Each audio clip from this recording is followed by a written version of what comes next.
জানো প্রিয়, আমার এই জীবনটায় তোমার বড্ড অভাব।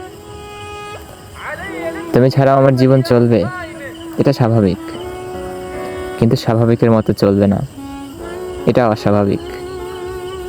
কিছু বুঝলা? আমার জীবনে এখন আর কোনো কষ্ট নেই। আমার জীবনের এত কষ্টের পিছনে একটা ভয়ঙ্কর ইতিহাস আছে। সেই ইতিহাসের চাইতেও বড় একটা কথা হচ্ছে, সব ইতিহাসের পিছনে ফেলে দিয়ে এখন আমার জীবনে আমাকে সুখ দেওয়ার মতো, আমাকে ভালোবাসার মতো, আমাকে বুঝে আমার সাথে কথা বলার মতো একটা মানুষ আমি পেয়েছি।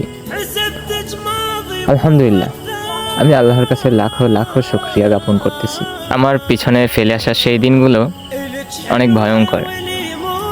আমার নিজের কাছেই খারাপ লাগতো, কিন্তু আমি চাইতাম নিজেকে বড্ড আঘাত দিতে, নিজেকে কষ্ট দিতে। নেশায় অ্যাডিক্টেড হয়ে পড়ি আমি নেশায় অ্যাডিক্টেড হয়ে পড়ি। তার কারণ ছিল তোমাকে দেওয়া কষ্টগুলা আমি যদি কিছু একটা অনুভব করতে পারি, ব্যাস এতটুকুই। আমার তোমাকে চাওয়াটা পবিত্র ছিল, তোমাকে আমার সাথে ভালোই মানিয়েছিল, তোমার ভালোবাসাটাও সত্যিই ছিল, কিন্তু সত্যি ছিলাম না আমি। আমার এই সত্যি না থাকার পিছনের আমার ফ্যামিলিকে আমি দোষ দেই না, দোষ আমার ভাগ্যের ছিল। এত অল্প বয়সে তোমার মায়ায় আমি জড়িয়েছি নিজেকে। কখনো তোমাকে ভুলতে না পারার সেই গল্পগুলো, তোমাকে ভুলতে না পারার সেই বেদনাগুলো হয়তো আমার কাছেই থাকবে, এটা স্বাভাবিক, কিন্তু তোমাকে ভুলে থাকাটা অস্বাভাবিক। বিষয়টা এমন না যে তোমাকে ছাড়া আমার জীবন চলে না, তোমাকে ছাড়া আমার জীবন অনেক সুন্দর করে চলে, অনেক ভালো করে চলে, কিন্তু এটার মানে এই না তুমি ছাড়া আমি কিছুই না।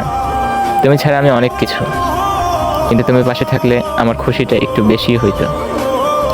তোমাকে যখন ভালোবাসতাম তখন ভাবতাম তুমি আমার জীবনের সব কিছু, ভাবতাম তোমাকে ছাড়া আমার জীবন অচল।